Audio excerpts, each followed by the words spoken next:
কিচ্ছু নেই, দেখো পুরো ঝুড়ি পাক হয়ে গেছে। রেখে দিই। এবার আমি রান্নাটা শুরু করি। আজকে জিজ্ঞাসা করে নি ওরা কি খাবে। তুমি কি খাবে? ও, লুচি আর আলুর দম খাবে বলছে। তাহলে আজকে লুচি আর আলুর দম বানাই। তোমরা তাহলে দেখো। কোথায় কোথায় কোথায়? এইটা। এবার তেল, এই যে জল জল জল, এইটা।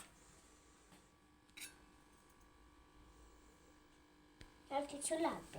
ও, আর একটা জিনিস লাগবে, এটা ময়দা। এইটা, এইটার মধ্যে ময়দা থাকে। মা আমাকে এটা দিয়েছিল, আর এইটার মধ্যে আমি ময়দা ঢুকিয়ে দিয়েছি। এখন আমি ময়দাটা দিয়ে দেব এটার মধ্যে। এই দেখুন আমার ময়দা। এবার আমি দিয়ে দিব। এই পড়ে গেল, এটার মধ্যে